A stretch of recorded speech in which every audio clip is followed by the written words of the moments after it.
Hello, welcome to the Once and Future Parents. I am Matthew, formerly the former parent, now a parent along with my two co-hosts, Mandy and Pete. How are we doing today? Great. Thrilled to be here. Glad to have you both. This is going to be it's now been about 3 weeks since we brought our baby home. We did not do much recording during that time because it turns out that learning to have a baby in the house is a little bit of work.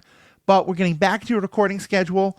And yeah, this episode is going to be kind of about checking in about this first couple weeks, talking about what it was like for you guys, and kind of learning some of the things. And we're going to kind of start by just saying some of the things we've learned ourselves about parenting this week. We're at different stages of parenting, but we're all going to be parents, and we're all being parented at various points in our lives as well.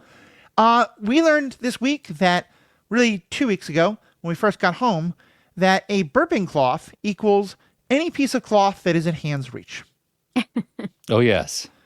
The burping process seems to never, you can get your baby well situated on you. You've got the burping cloth right there. You're burping properly. Nothing happens. And then 20 minutes later, you're doing something else. And all that milk you've worked so hard to comes right back up. So he's a spitter-upper, is he? He definitely is. Yep. Is. We're going to get more into that. But yeah, that's been the inside of the week, is that the number of shirts that I've gone through the laundry on. Oh, yeah. He's decided that's when it's time. Yeah, Yep. for sure. Yep. And, that'll be nice because you will end up with a bunch of, I know you are a fan of the logoed T-shirt. And my wife kept for years all the T-shirts that were trashed. And and has been making T-shirt logo quilts. Out of them. That. So it's nice to kind of look back at all of the shirts that were destroyed by the newborn and realize, oh, we can just cut stuff out and make something out of it and have a sweet memory of, a time that is vapor at this point in our kind of collective memory. That's so sweet. I just make my son feel guilty. Like, you used to puke on me all day. All day you puked on me, and I still loved you and kept you alive. Yeah, you're just damn lucky. We were at that point where I realized that there was the burping early on, and then there are years when there's no burping, right? Like, it just feels like they're gastrointestinally fine. Then they become teenagers and they start burping again. And it's arguably worse because their breath is bad. They don't shower enough. When they're in the shower, they don't do the job right. And you just always feel like you're on the precipice of just disgusting something coming out of their face. I feel like, though, that's still better than the spitting up, which really... Okay. I feel like we're all just kind of like being nice about it's just vomit. Like, it is just, them. Yeah. It is. Yeah. So, it is gnarly. Yeah. Well, so that's been my observation of the week. Birthing cloth is whatever cloth you've got nearby. Mandy and Pete, what's something you've seen about parenting or experienced new in parenting this week? Oh, boy. Well, I know we're going to get more in depth, but I went driving with Casey, who is 15 and a couple of months. Outstanding. And yeah, it's the real deal. So it's emotional in a way that I didn't want to burden him with, but it's just also surreal to look to my left and there's my son driving my car. We were in a parking lot, but that was a big parenting moment. How have you managed the duty of drive training between you and Jer? First of all, you said duty. Second of all, Thank you. God. I bring the high-minded humor. That's right. That's what I do. It's really Jer's domain. Jer is a much more detail-oriented person. So he likes to break things down and really dive in. And I'm like, it's fine. Just go. And if the mirror needs to be adjusted, you'll adjust it. I'm not as detail-oriented. So Jer brought him the first 2 times, and then Jer is recovering from a hernia surgery and can't go. And Casey said, would you take me driving? And I said, of course I will. And he was like, you're a lot quieter than Dad. And I was like, well, you're doing great. I mean, you already adjusted the mirrors and you're looking both ways. What do I need to say? So outstanding. It'll be Jer. It'll be Jer. Well, I say well done to you both, to all three of you, because I think my father concluded that the price of putting me in a driver's ed class was significantly less than the cost of the therapy that would be needed if he tried to teach me to drive a car. So decisions were made, and if you can do it yourselves. And we, as Mandy alluded to, we will be going more into that next week when we're going to be talking about the whole idea of letting go and how this is a constant process of, as parents, we start out wanting to be with our child, every single moment, every single day. And we slowly have to let go of the idea that we're always going to be the ones to keep them safe. And that starts with, me and Mary being at the point of, can we let grandma babysit for a couple hours while we go out shopping or go out to dinner, all the way through to, can they be the one to drive the car, to taking them to college, to marrying, seeing them get married and being all that stuff that I think is still in all of our futures. Well, maybe, who knows who gets married, but you know what I mean. None of us have done that yet, was my point. I will hum Sunrise Sunset through the entire discussion next week. You're welcome. There we go. We're already getting to that point. My baby can almost keep its head up already, and that's a wonderful, beautiful thing. But of course, it means that I'll never have those moments back again. You've already passed a moment. The sun has set. But yeah, let's kind of talk about the first couple weeks that we've had here, and kind of hearing from you guys what those first couple weeks were, because really the main part of our experience so far, although it's starting to shift, but if I could describe the first couple weeks of my baby's life with me at home, is that I am a person who long ago learned that I eat my feelings. When I don't drink, I don't do drugs, I don't do a lot of other things when I'm upset or something, but I self-soothe with food. And apparently I have genetically passed that on, because no matter what's going on with the baby, if I stick a bottle in its mouth, it's going to be happy for a little while. Which is great at first, but now we're starting to get to a point of like, well, what are other reasons the baby can be upset? And so I'm first going to just talk about this. What was feeding like for you guys for the first couple weeks, especially figuring out like, when do you feed and when do you maybe not feed a baby? We, long time ago, full disclosure, but the woman who was in charge, she was the nurse manager of the nursing unit in the hospital where we gave birth. I went to grad school with her, and so we were friends, and we became pretty close, and she set us up. She set us up for the birth of our first. Just made sure that we had everything we needed, and it was really lovely. And she said, just remember that there are very few reasons that the child is going to cry, right? One, it's gastrointestinally upset. So it's probably got a burp coming and it's upset. Two, it just pooped itself and it's uncomfortable. So upset, uncomfortable, or hungry. It just needs to feed. It knows nothing else but those three things. And so if you can stay on top of those three things, you're going to be fine. And I found that checked out for a long time. It was just, I'm hungry, I got a burp coming and it's uncomfortable, and I just pooped myself. And I don't know what to do about that. So I'm going to cry, because crying is the only thing I have. You just described my Saturday night. There it is. There it is. I'm hungry. I just pooped myself. I'm gonna cry. Gonna cry. So I found, like, once I got into that rhythm and stopped assuming, because my initial assumption was always, it must be hungry, and I would forget to check the diaper, or I would forget to try a burp, and when it wasn't always hungry, it just wasn't always hungry. So it doesn't take Sherlock Holmes to figure that out, but it does take a little routine. It takes practice. Well, I think also that's where some of the eating your feelings thing that I joked about came in, which is obviously I'm referring to serious eating issues. I do wrestle with this myself, but obviously a baby doesn't have that, thank God. But one thing we found at first was that no matter what it was, but if we put the bottle in his mouth, it would be very soothing. Mm-hmm. And that would stop the crying long enough for dealing with some of the problem. Of course, that wasn't really great when the problem was burping and having too much food in the system already, or when it was a diaper issue. So it's been a very interesting, because and I guess this is just different babies. Some babies will be like, nope, I'm not hungry, so therefore I'm not going to feed. That is not our child right now. Where do you stand on the controversial binky, like sucker? Oh, a pacifier? Yeah, pacifier. That's what they call it. They didn't call it that here. It was always the binky. So we've made a lot of jokes about like pacification being the first step of oppression and Matthew.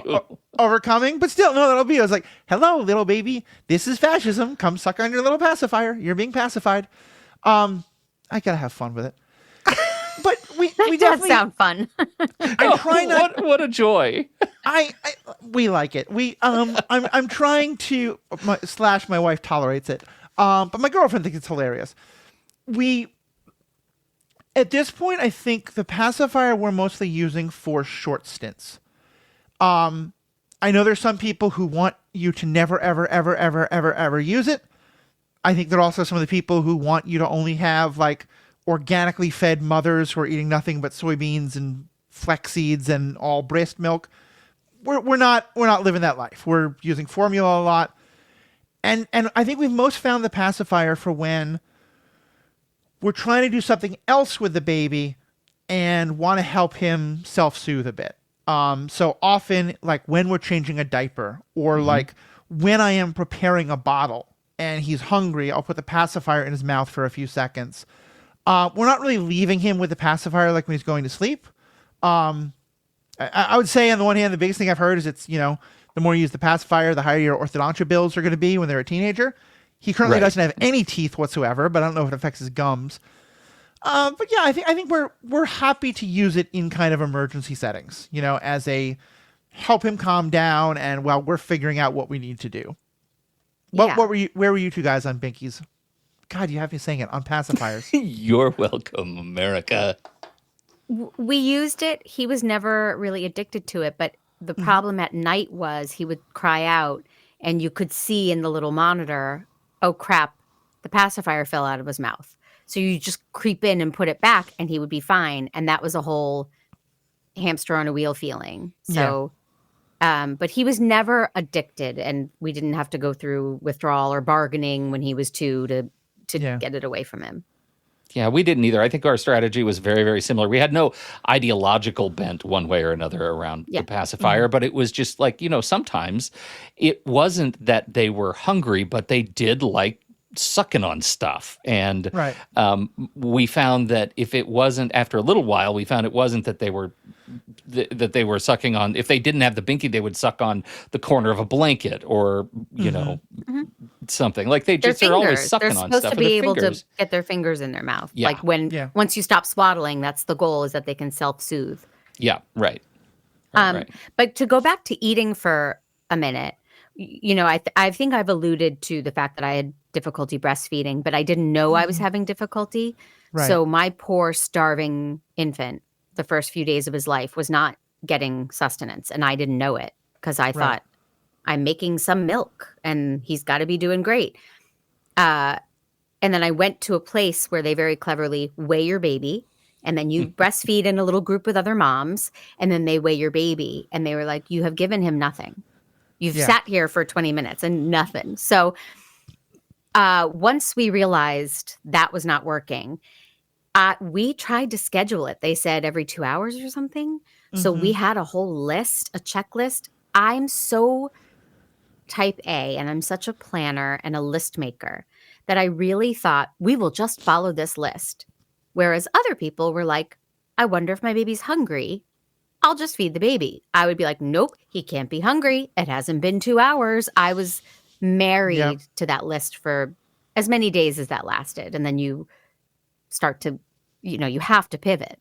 But God, did I love it when they said, well, yeah, he should eat every 2 hours. I think I'm remembering that right. But we had it posted outside his room. Who fed him? What time? How many ounces? And it just falls apart. Mandy, how did you feel about, back up a little bit, because when you first weigh the baby and they say you've given him nothing, how did you feel about that?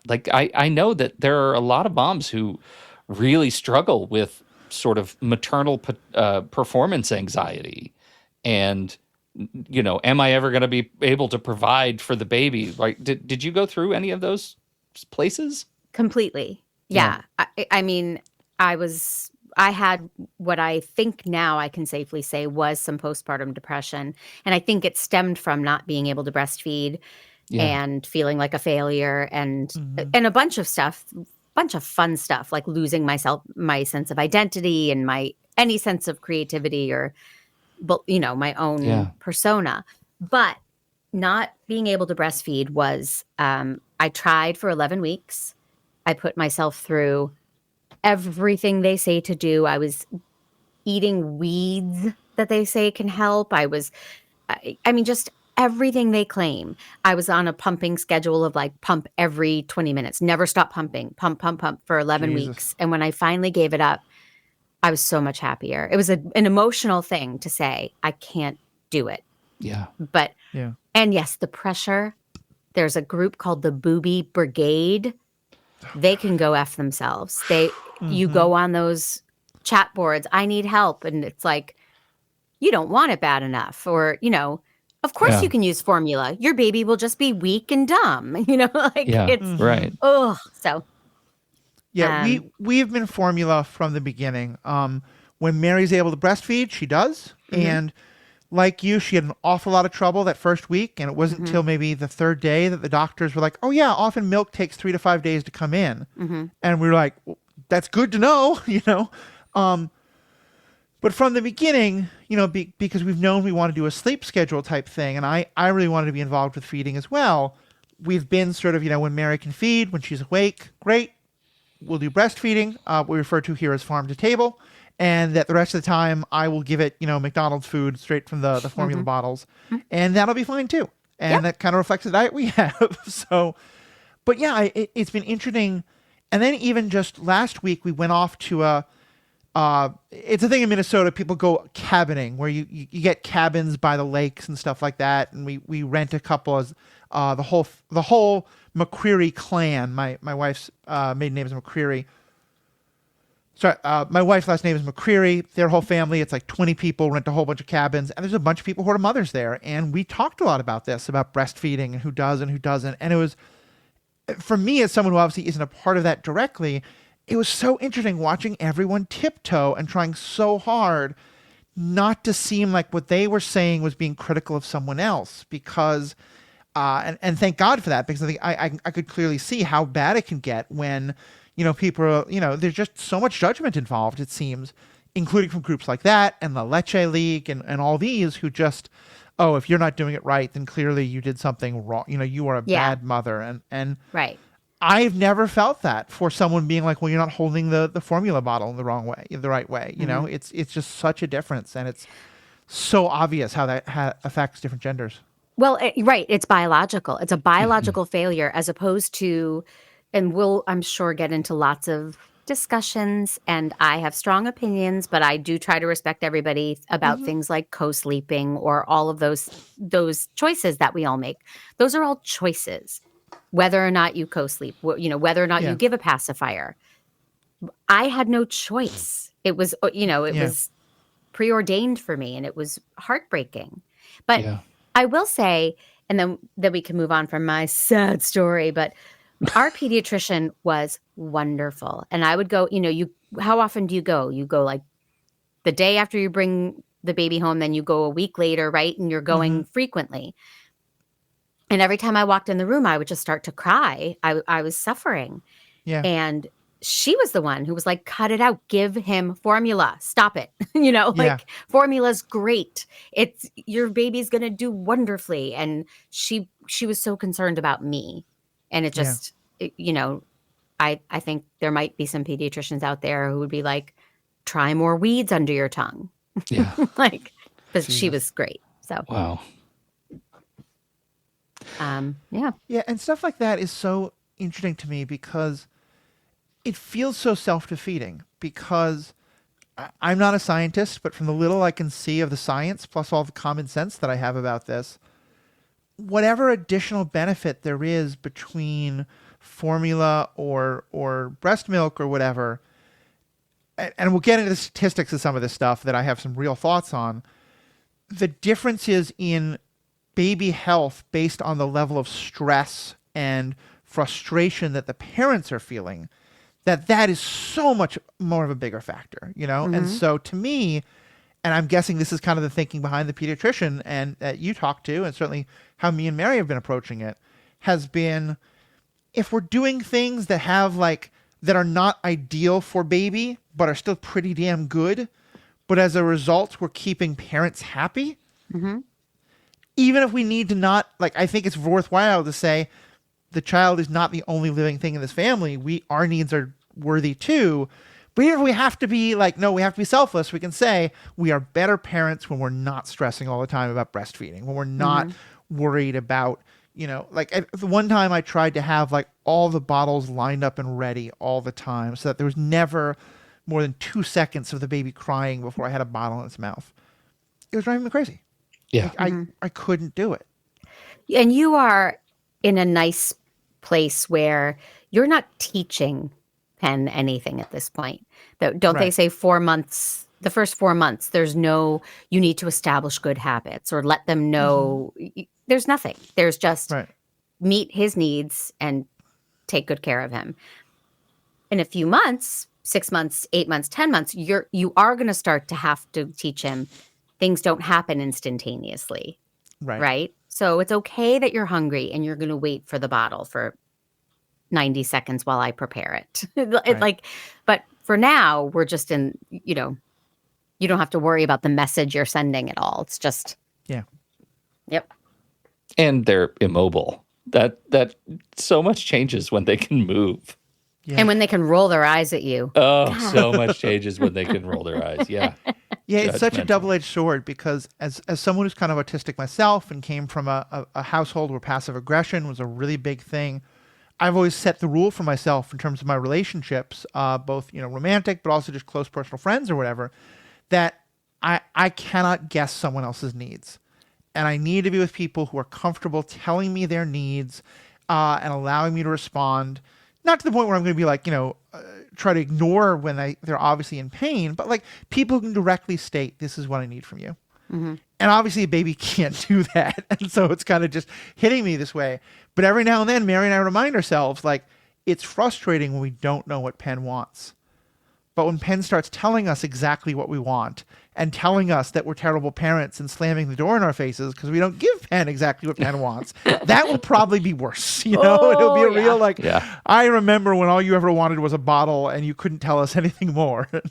Yep. Yeah, the thing that strikes me, and I know you're just mired in it right now, but the thing that strikes me is that the more complicated bits of judgment came after the milk process was done, when it was making the transition to non-milk products, and there is a mighty, I think very much the same, let's say, lobby, a mighty sort of social lobby around, do you make your own, do you blend up your own sweet potatoes and kale ice cubes that you warm and feed to the baby for their first solid food, and those kinds of questions become only more complicated because you have to make choices. Like with the milk v formula, like that's a choice, but it's sort of binary. Like the baby will be fed with one of these things or the other, and as soon as you have an opportunity to choose, there is so much weight around. What are you doing to their system? What are you putting in that fragile gastrointestinal system? And I would do anything not to feed my kiddo while walking the zoo, right? Like I would never want anybody to see the choices we made because it was so easy for others to judge the choices that we made. And I just didn't want to do it in public. Just Pop Rocks and a spoon? That was it. That's why we landed on Pop Rocks and a spoon, because we just felt like surely the contrarians are right. Right. Yeah.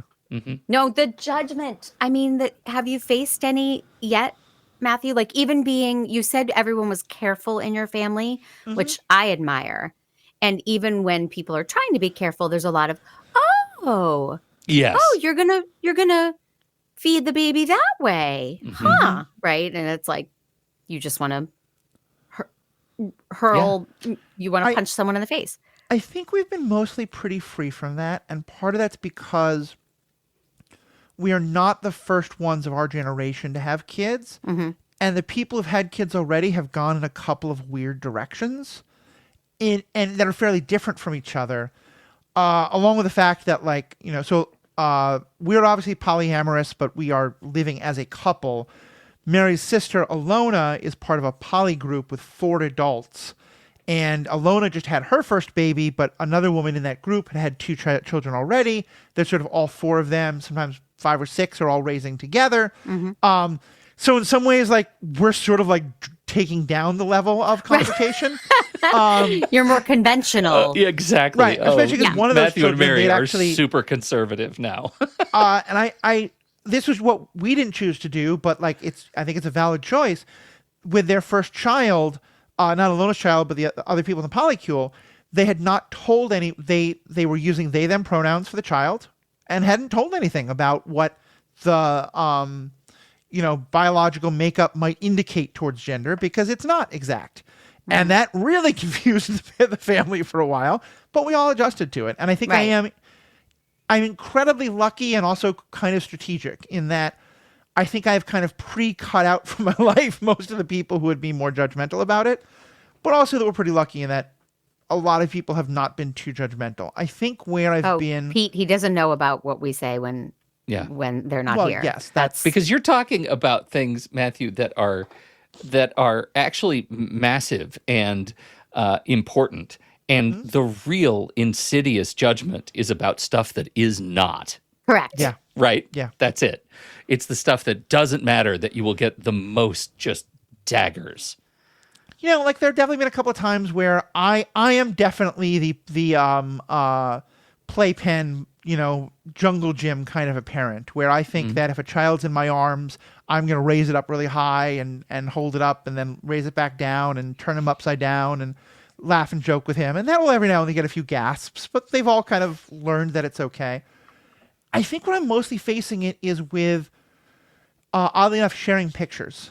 Because, first of all, there's some people who just are of the, you don't want your children's identity stolen, you don't want predators out there. And I think that is all understandable fears, but there are people who just think any kind of posting pictures on Facebook is like just horrible and terrible and you should never ever do it.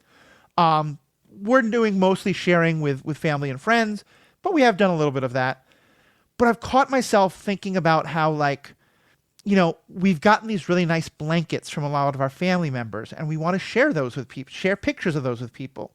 But there are people who, obviously you're not supposed to let a child go to sleep in a blanket. And so wanting to, like, take the picture at the right time so it's very clear that, like, our hands are near the child. Like, the blanket is there for warmth, but the child isn't in danger, stuff like that.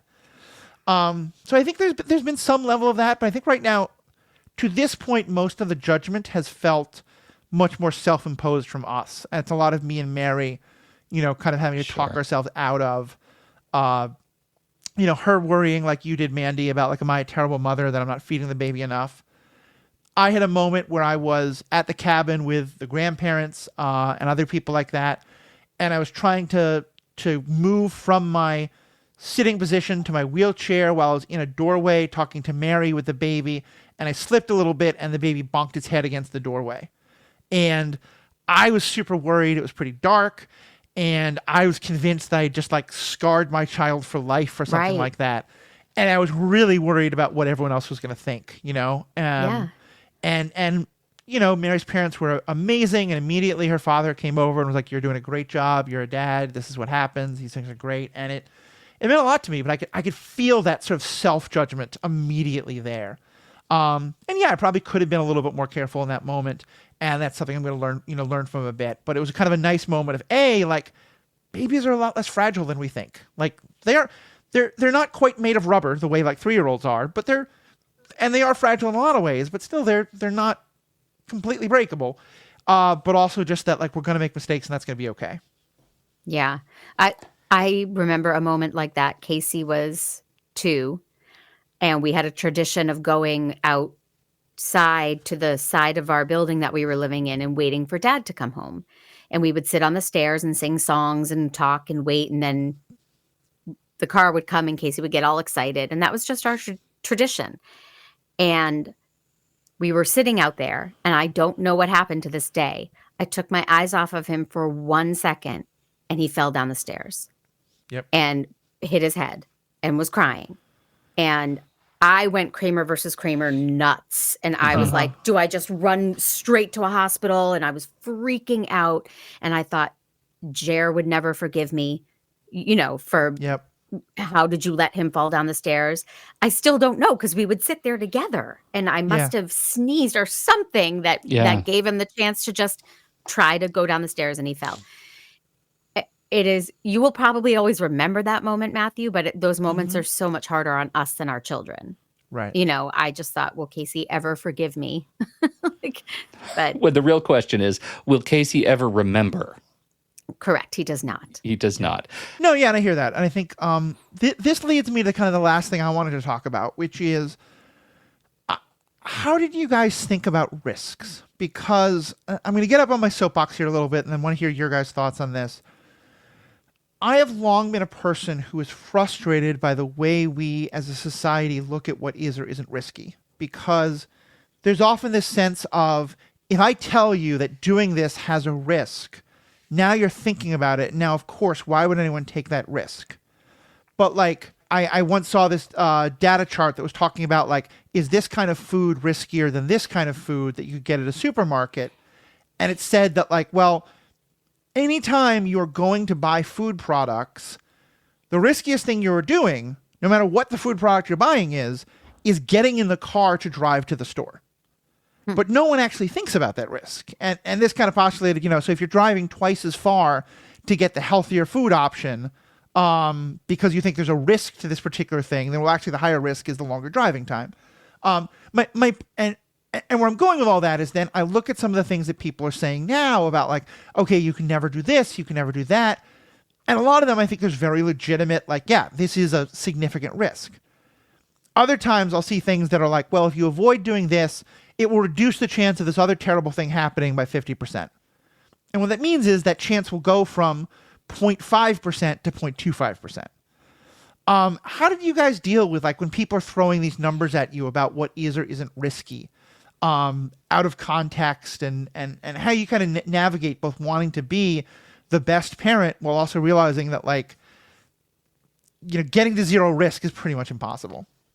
Well, I've got two thoughts on that. The first one comes from a dear friend and of mine for a long time, who lost they lost their third child to SIDS, and it was incredibly traumatic, as you can only imagine, right? That kind of loss, that kind of discovery. And he is a formative part of a group in Massachusetts called Fathers Forever, which is a wonderful support group for in this case the a paternal partner coming together to support one another. And I'll never forget his take on exactly this idea is you never know. You'll never know. We have no idea what the constituent components were to lead to this horrific loss. All we know is that once we're through the grief and we're trying to find our rational sort of way to move forward in our life, is that we probably, if we had the opportunity to do it again, we would do exactly the same thing, because we just can't internalize what those risk elements are. And so you just have to make the best decision you can in the moment. And the second part of that is, especially when watching your kids do things that you feel are, when they're young, they do stuff because they have no concept of risk. In fact, they learn risk from your reaction to what they're doing. They don't know what they're doing is risky. They only know that you think it is. And why do you think it is? Because probably you wouldn't want to do it, because all you can do is imagine the worst. And so I feel like that was that was a real gift to have that in my head early, that I don't want to convey that I'm terrified Yeah. that they're doing something brave just because I wouldn't do it. Right? I don't ever want them to know. I want them to be brave, try hard things. Even if I'm never going to do it, try it. And they've done some batshit crazy stuff. And they're fine. Uh-huh. Well, I think I'm a big chicken. I don't do risky things for me. And I think that there are things that, like the whole popcorn debate we talked about last time, having had a friend go through that terrifying experience, it was worth it to me to say, no popcorn for you. We're not going to risk it until you're whatever the age was, 4 or 5. You're just not allowed to have popcorn. But I also wouldn't climb up on the highest thing of the jungle gym and jump down, but I wasn't going to stop him from doing that, because I think that, that's part of childhood, and he's got to try those things. But for me, one of my greatest struggles was with vaccinations. And I am not an anti-vaxxer. I believe in vaccinations. But I had personal experience with several moms get the MMR shot, and then their child turned out to be autistic. And these moms said to me, I saw my child disappear. They would make eye contact the day before the shot. They stopped making eye contact. So when it came time to get the MMR shot, to me, it felt like a giant risk. Yeah. And I was gutted by that. But I did it because I believe in vaccinations, and that's, again, my personal opinion. But we did it on a different schedule, and I tried to spread out shots, and I was like a nervous wreck during all of that. And that felt very risky to me, but it was a risk worth taking. Does that make sense? No, it really does. And just to clarify, I appreciate you kind of talking about how it's different opinions and stuff. I do want to remind people that while I can absolutely understand anecdotal experience being very concerning, and to the friends in your life, that it is very clear statistically there's no link between that and autism, and also having an autistic child can be great. But very much want to validate everything you're saying. But no, I totally get what you mean. And I think for me, that's why this is helpful. That's why talking to other parents is helpful, because it also gives an idea of, it's funny, in different parts of life, especially when I used to do very linked to this kind of stuff, reproductive loss care, as a clergy person and as a mental health person, we'd often talk about how, something like 1/3 of pregnant people, or people who can get pregnant, will have a miscarriage at some point. I think it's 1/3 of pregnancies end in miscarriage or something like that. And yet every person who I would talk to about their miscarriage would often say, yeah, I'm the only one I know, because we never talked about it. And I think this is another instance, all these risk stuff, because all of us, it's so easy to feel like I am the only one doing anything risky. Everyone else is feeding their child the perfect food. Everyone else would never let their child fall down the stairs. Everyone else would never bonk their head against a thing. And so, hearing these stories about grandma fucked up, my sister had a problem, all this, it makes it better. It makes it so much easier for us, because it lets us know we're not alone. And what I keep trying to remind myself is we got to this point in civilization 4,000 years ago. People were having babies and not knowing anywhere near what we knew. And yes, the infant mortality rate was really high, and that sucked. But the species didn't die out. We babies can live through things not being perfect, and that can be okay. I used to always comfort myself. My mantra was dumber people than me have kept their babies alive. That made me feel better. Yeah. Dumber people than you have taught their babies to drive. Dumber people than you have, live by that.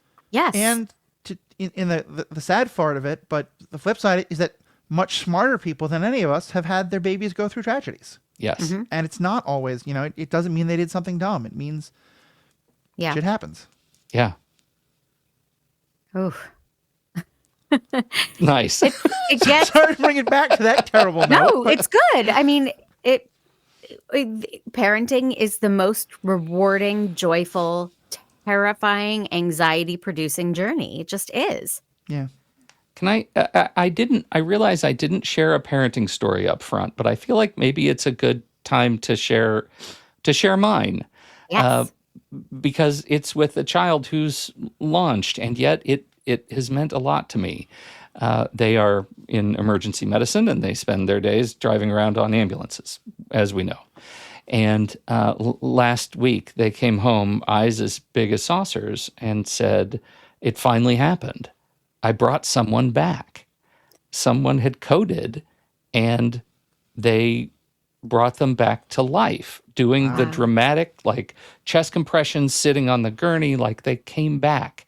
And as far as we know, they are still alive, right? The team on the ambulance always gets notified if someone that they coded actually loses their life. They get a notification. And until that happens, that person is alive because of something that my child did. I had nothing to do with it directly, but I have to tell you, I feel a little bit like I did as dad. You did.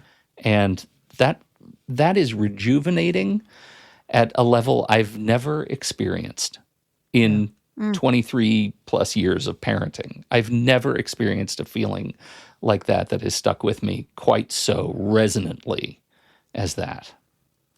Well, I kind of love that, especially in conversation with, I'm right now kind of going back and editing some of our original episodes so we can post them. You know, you talked about how you had so little control, you feel like, of what your kids became. Yeah. And I feel like, you know, it's one thing to sort of feel like, I want my child to be a doctor. I want my child to be, a civil rights, advocate. I want my child to be a star baseball player, whatever it is. We're not going to control that. But you said in that episode that you just wanted your kids to be good people and to care about people. And I feel like here, you had no idea that the way your child was going to do good things in the world was as an EMT, but they're doing what you hoped for. Mandy, I don't know if this is where your mind went, but there's a Jewish concept called Tikkun Olam, which is the idea of to save a single life is to save the world entire. And kind of that's where and it's that idea of just help one person. And then maybe help another. Yeah. And your child did that, and you helped set your child up for that. Well, that's about the level of credit I feel like I can take. But I'll tell you, I mean, it was big hugs that night. Yeah. Like it is sure. a joyous occasion to just be in orbit of that activity as dad. I'm sure. It's wonderful. Yeah. My kid can't take dirty dishes down from his room. And I'm about to lay down the law, no more eating in your room at all. Everybody crosses that particular Rubicon, Mandy. Do they? Everybody, yeah. Oh, yep. It's just wait. disgusting. Do it. You've got to cross it before the ants come. Please. Oh, we had ants one time. Oh, and he was so traumatized, and then doesn't care. Just forgot. Oh my gosh. Memories of fleas. This is a whole other can of worms that I don't mean to open up, but I would just say this as a general concept. That if and when they are a point where, either with your permission or behind your back, they are beginning to bring people back to their bedroom for activities that we probably don't want to think about our children engaging in, those other people of whatever gender they might be are going to have very strong opinions of the cleanliness of your son's bedroom. And I would say for myself, the first time I brought a girl home and she was disgusted and decided to leave before any fun things happened, I started keeping my room very clean after that. Oh so, my God. This is life will provide motivation for Casey fairly soon. I have never use that. even thought of that, but I was always a pretty clean kid. And when I brought people in, sneaking them through the windows and everything, it was always... I was always proud of that space. And I just realized that, Mandy, what you have in front of you is a future data point to chart. When the room starts getting clean, you'll know Casey's getting busy. How does that feel? Okay. When the showers start happening more often. When they start wearing. We passed that. We're taking long showers. I wasn't even thinking that. I was not even thinking that. I just meant, just here's your next mission in life. Hopefully he's going to move towards, deodorant and aftershave or anything like that. Keep him away from Axe body spray. Whatever cologne he wants to go to, keep him away from Axe body spray. And you have done your own version of Tikkun Olam. You've saved the noses of those in the school. Duly noted. Thank you. All right. Amazing. Pete and I will stop regaling you with our teenage love lives and terrorizing you about your son. Any last words we want to close on? I am so moved by Tikkun Olam. That's gonna stick with me. I appreciate that. That was really beautiful. It's a really wonderful idea. And I'm amazed you're conscious and making perfect sense and handling it all beautifully. It is, sleep schedules are really working out. The biggest thing is that Mary and I are not getting quite as much time together as we would like, although her having a very generous maternity schedule is helping. But right now, we are together from about 1 in the afternoon, noon or 1 till 9 p.m. 9 p.m. she goes to sleep. I take over. For a while, it was just, all attention on baby, but we're getting more of a sleep schedule set up. We're getting more of a, turning off all the lights. We have my office set up so that all the screens are facing towards me, and the bassinet is just on the other side, so he can sleep in perfect darkness while I can work. That's how I started. And as well as I've learned the trick of hold the baby with one arm, hold the bottle in place with your chin, and that way you can still do things on your computer. But it was more it's just Mary gets a good night's sleep, and then around 4 a.m, we switch off. I go to sleep. I sleep till noon. So we're making it work. Yeah. And it's working out pretty well. But the biggest thing is that once a week, one of the grandparents or someone like that comes over and takes over for 6 hours. Then Mary and I can generally we just go to sleep together, but have that time together. Lovely. Get back to me when the terrible twos happen, and we'll see if this lasts. But for right now, we're making it happen. 2s were great. 3s were a nightmare. Yeah. All right. Well, thank you both. This is always helpful to me. Audience, let us know what you think. What was your first month with baby like? What are you expecting in your first month with baby? Is our podcast, are you enjoying it in a schadenfreude kind of way as you realize that your child-free life is exactly the right life for you? Nothing wrong with that choice, no matter what people might be saying these days. If we can provide that for you, all the better. On behalf of myself, Mandy, and Pete, please check out all the podcasts that each of us do on the True Story family of podcasts, truestory.fm. May the force be with you.